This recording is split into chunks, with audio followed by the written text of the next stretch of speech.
जब पेशेंट ठीक होता है और वो जो दुआ देता है ना उसका आपकी लाइफ में बड़ा इम्पैक्ट है। फिजियोथेरेपिस्ट का हर जगह पे रोल, लाइक किसी भी फील्ड में चली जाए, कोई सर्जरी हो रही है उसके बाद फिजियो ज़रूरी है, इवन कोई स्पेज़म आ रहा है तो फिजियो होती है, स्पोर्ट्स इंजरीज हो रही हैं तो फिजियो हो रही है, तो इसका हर फील्ड में काम। हिजामा सबसे पहली चीज़ तो है सुन्नत नबी, सुन्ना, क्योंकि जो चीज़ सुन्नत में आ जाती है उसमें कोई डाउट नहीं रह जाता। और इवन मैंने कैंसर के पेशेंट का हिजामा किया, उसकी जो इम्यूनिटी है ना वो बेहतर होना शुरू हो गई।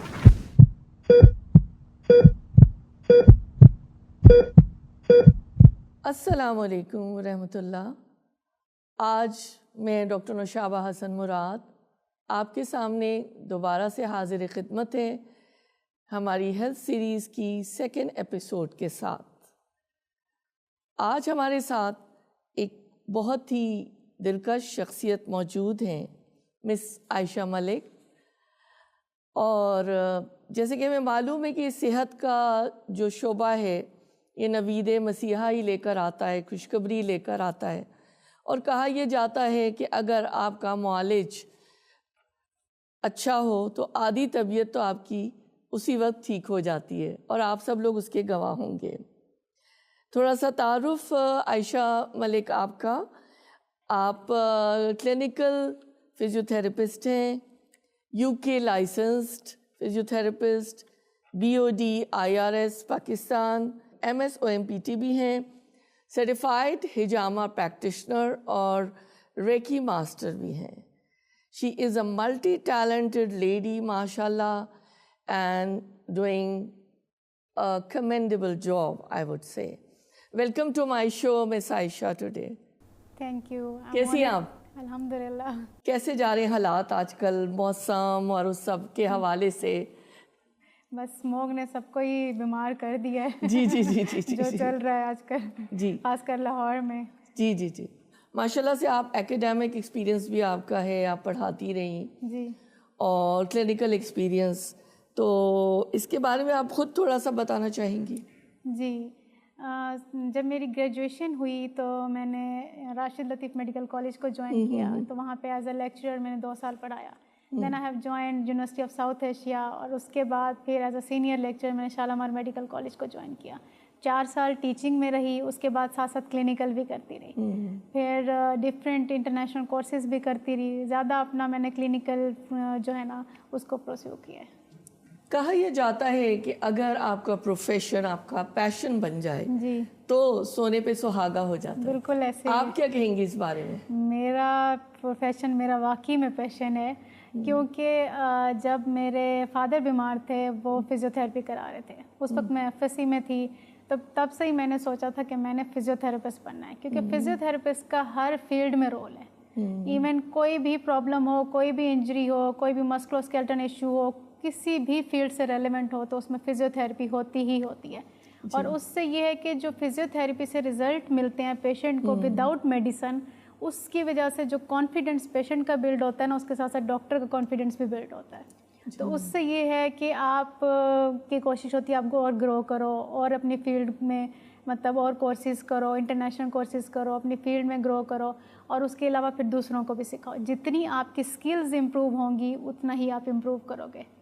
माशाल्लाह सुभानअल्लाह। माशाल्लाह ये कहा जाता है कि अगर इल्म और माल अगर जितना भी बांटा जाए उतना ही बढ़ता है, तो वो उतना ही ज़्यादा बढ़ता है। तो बिल्कुल। आप भी माशाल्लाह उन खुश नसीबों में से हैं कि आप खैर बांटने वालों में से हैं। अल्लाह ताला मज़ीद आपको इस रास्ते में आगे बढ़ाए। Thank you. तो कैसा लगा ये आपको सारा experience? Is it, do you find it rewarding?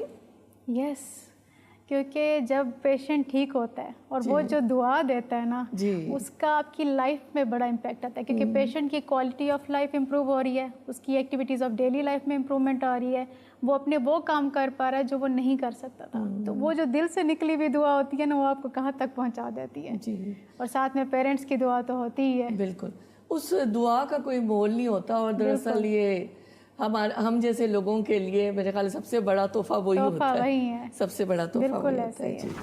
Miss Ayesha, आपका स्पेशल एरिया ऑफ इंटरेस्ट क्या है?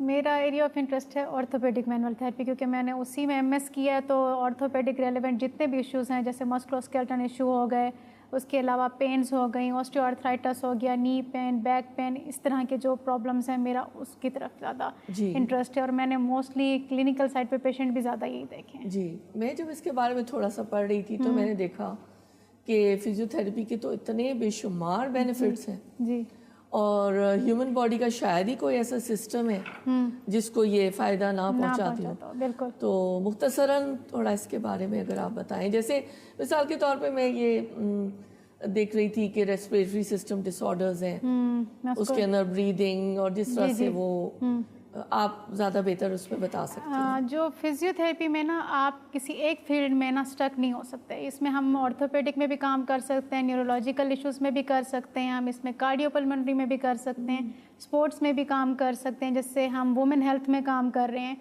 तो ये एक कम्बिनेशन है कि हर किसी का एरिया ऑफ इंटरेस्ट होता है। लेकिन जब मैं क्लिनिक पे आते हैं तो हमारे पास डिफरेंट किस्म के पेशेंट होते हैं। वो जीरियाट्रिक पॉपुलेशन के भी होते हैं, यंग भी होते हैं और उसके अलावा बच्चे भी होते हैं, क्योंकि पीड्स के बच्चों में आपने देखा आजकल जितने भी स्पेशल चाइल्ड हैं उनमें भी इशू आ रहा है। तो ये बहुत वास्ट फील्ड है।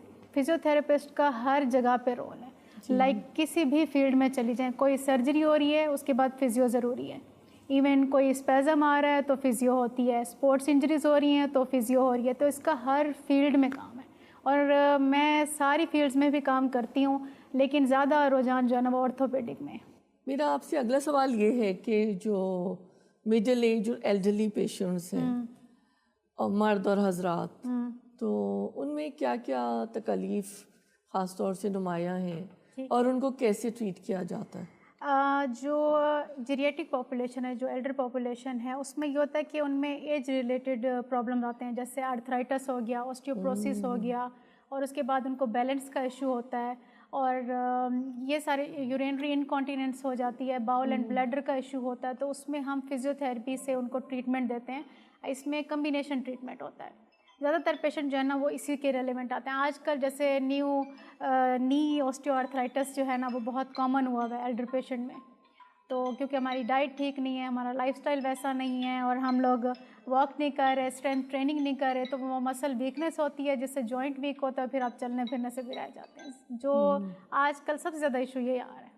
अगर थोड़ा सा हम 2 डिकेड्स पहले नज़र डालें तो मैं ये तज़िया कर रही थी कि पहले ऐसा नहीं था कि लोग बैठ के नमाज़ पढ़ रहे हैं जी, और 40s तक में लोग 30s तक में कभी भी ऐसा नहीं था। लेकिन अब तो देखो कि अच्छे अच्छे यंग लोग जो हैं उनको कोई नी का इशू हो जाता है जी, और वो नमाज़ पढ़ रहे होते हैं। असल में फिजिकल एक्टिविटी नहीं है। आजकल फ़ोन का इस्तेमाल ज़्यादा हो गया। हमने पानी का गिलास भी लेना हो ना तो फिर हम खुद नहीं हिलते और कोई काम करना हो तो फ़ोन पे कर लेते हैं। जितने लोगों ने जिम जाना छोड़ दिया, एक्सरसाइज करना छोड़ दिया है और आपके साथ इसके साथ साथ आपकी ये मेंटल हेल्थ पे भी तो इफ़ेक्ट करती है ना।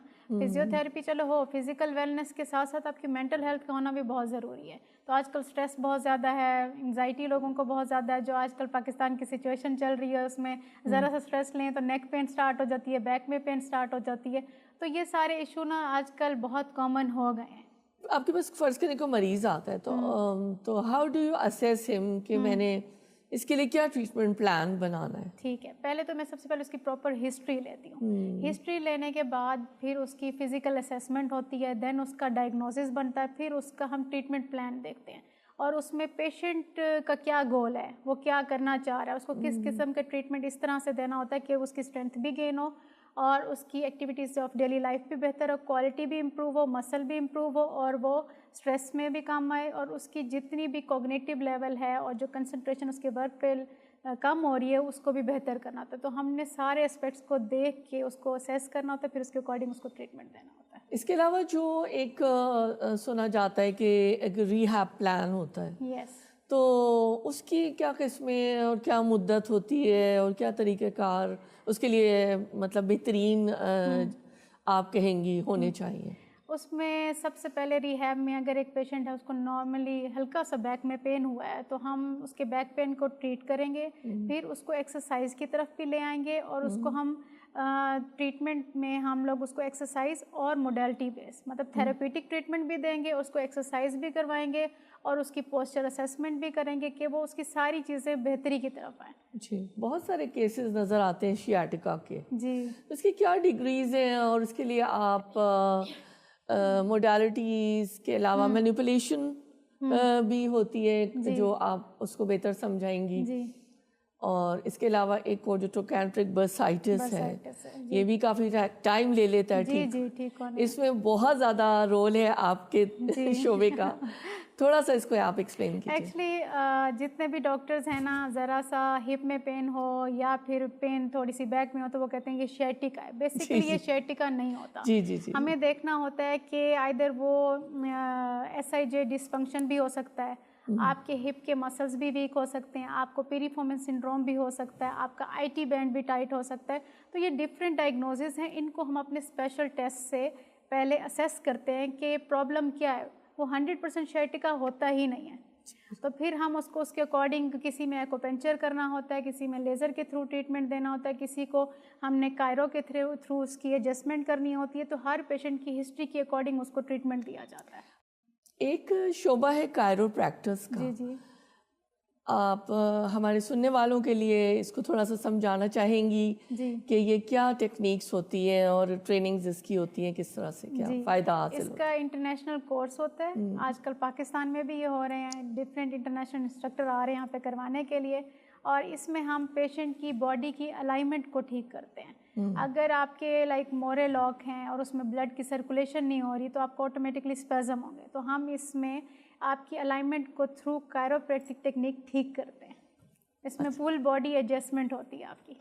एक अच्छा कायरोप्रैक्टर कौन होता है? मतलब एक आम आदमी जो कि जिसका दूर दूर तक कोई वास्ता नहीं मेडिकल साइंस से, जी। ना उसके कोई अजीज रिश्तेदार है, जी। तो वो ये कैसे फैसला करे कि ये मैं किसी खतरे में नहीं हूँ कि मेरा कोई जॉइंट को वर्टेब्रा मेरा इधर उधर हो जाएगा, यानी मेरे कल पुर्जे हिल जाएंगे? ऐसा ही है जी। असल में जो डॉक्टर होते हैं वही इसकी आगे सर्टिफिकेशन करते हैं, क्योंकि डॉक्टर को ही पता होता है कि मसल की एनेटमी क्या है, कौन से लिगामेंट को किस तरह से करना है। क्योंकि नेक की जो अब हम कायरो करते हैं तो आपको पता है कैरोटिड आर्टरी भी गुजर रही है और सडन बंदे की डेथ भी हो सकती है, तो बड़ा केयरफुली करना पड़ता है। वो बंदा कर सकता है जिसको ह्यूमन एनेटमी की सारी चीज़ों का पता हो।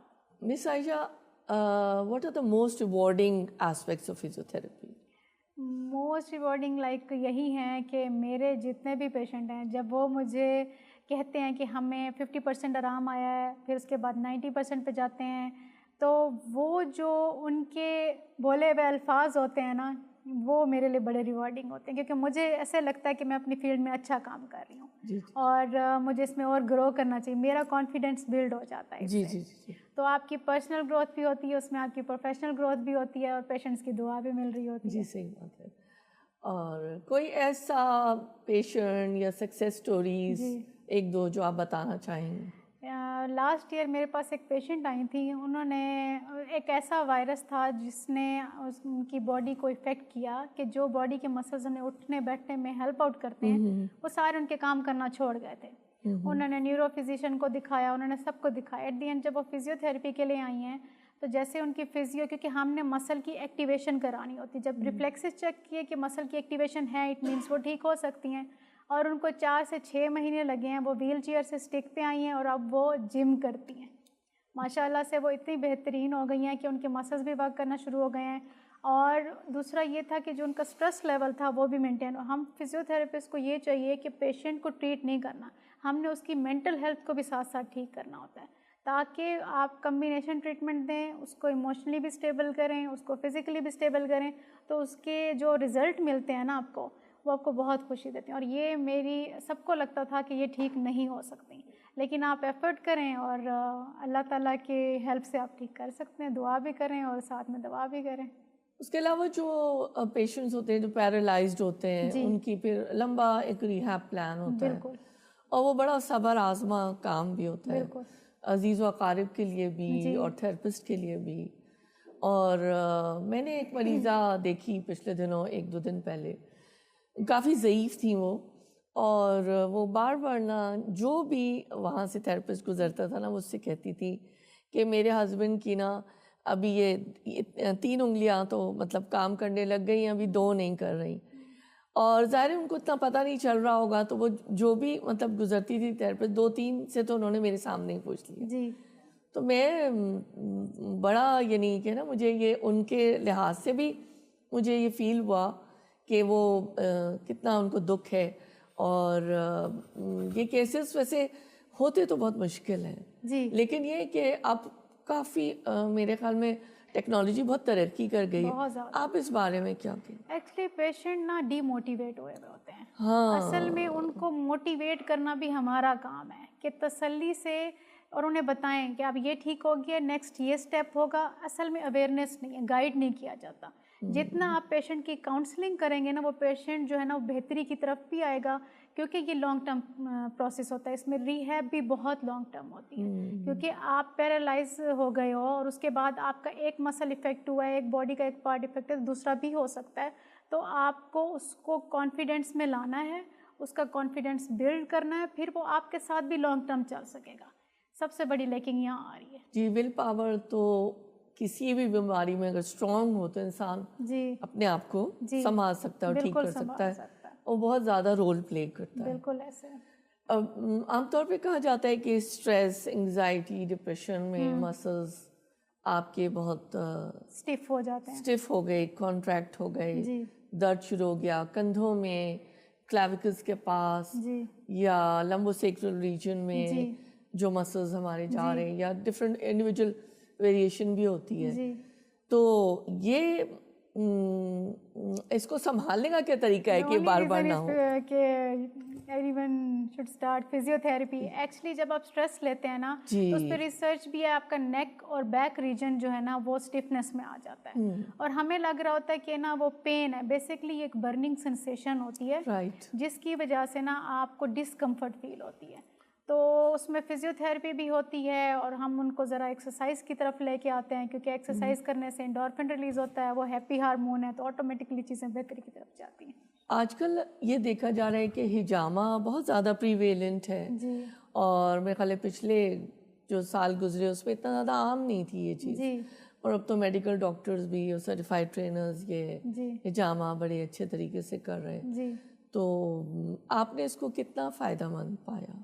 हिजामा सबसे पहली चीज़ तो है सुन्नत नबवी, सुनना चाहूँ। क्योंकि जो चीज़ सुन्नत में आ जाती है उसमें कोई डाउट नहीं रह जाता। और इसके फ़ायदे इतने हैं कि जो टॉक्सिन आपकी सुपरफिशियल लेयर में होता है, जो आपकी बीमारी की कॉज बनता है, हम उसको हिजामा के थ्रू निकाल देते हैं। तो आपको जो एजिंग फैक्टर आना है, जो बीमारियां आनी हैं आपकी एज से अगले 10 सालों में, वो कम हो जाती हैं। तो इससे आपकी बॉडी की सर्कुलेशन इम्प्रूव होती है, आपके मसल की स्टिफनेस और टेंशन दूर होती है, स्ट्रेस और एंग्जाइटी कम होती है। ओवरऑल आपकी हेल्थ पे ये इतना अच्छा असर देता है कि आप खुश रहना स्टार्ट कर देते हैं। और उसके अलावा इसका कोई ऐसी चीज़ नहीं है जिसमें इसका बेनिफिट ना हो। हर प्रॉब्लम में ये बेनिफिशियल है। इवन मैंने कैंसर के पेशेंट का हिजामा किया, उसकी जो इम्यूनिटी है ना वो बेहतर होना शुरू हो गई। तो हर कंडीशन के लिए हिजामा कराया जा सकता है। आजकल कौन सी लेटेस्ट मोडालिटीज़ फिजियोथेरेपी में आई हैं? लेज़र है, उसके अलावा टिकार थेरेपी है जो कि पेन को मैनेज करने के लिए इस्तेमाल होती है। उसके अलावा हम कायरो कर रहे हैं, लेकिन मोडालिटीज़ में जो लेटेस्ट हैं वो लेज़र और टिकार थेरेपी हैं। आप फिजियोथेरेपी का विजन क्या देखती हैं फ्यूचर में? मैं ये देखती हूँ कि मैंने फ़िज़ियोथेरेपी में अवेयरनेस लानी है। बहुत सारे लोग हैं जिनको फ़िज़ियोथेरेपी की अवेयरनेस नहीं है। इवन अगर एक नॉर्मल पर्सन है, उसको ये भी नहीं पता कि उसको अपने पोस्चर की असेसमेंट करानी चाहिए। ज़रूरी नहीं है किसी को कोई पेन है तो आप फिजियो कराएं, नहीं। इसीलिए मैं जितना लोगों को अवेयर कर सकूँगी, जितने अवेयरनेस पे मैं काम कर सकूँगी, मैं करूँगी। What message would you like to give to all the young aspiring physiotherapists? कि अपनी फील्ड में ग्रो करें और जितने भी क्लिनिकल कोर्सेज आ रहे हैं उसको करें और उनको अटेंड करें, रिसर्च बेस्ड एविडेंस बेस्ड चीज़ों को देखें। उसके अलावा अपनी फील्ड में जितना काम करेंगे, जितना आपकी स्किल्स इंप्रूव होंगी, उतना आपके पेशेंट के लिए फ़ायदा होगा। और फिजियोथेरेपी की अवेयरनेस के लिए सबको काम करना चाहिए। बहुत बहुत शुक्रिया मिस आयशा, आप हमारी इस हेल्थ सीरीज़ के अंदर आई, आपने अपना वक्त दिया और इतनी और आपने इतनी मुफीद बातें की, मशवरे दिए। अल्लाह करे कि आपके हाथ में मज़ीद शिफा हो और ऐसे ही आप लोगों को खुश करती रहें और लोगों की दुआएं लेती रहें। Thank you. मैं बस इसी के साथ इजाज़त चाहूँगी और इंशाल्लाह फिर हाजिर खिदमत होंगी एक नई हेल्थ सीरीज़ एपिसोड के साथ। जब तक के लिए अल्लाह हाफ़िज़।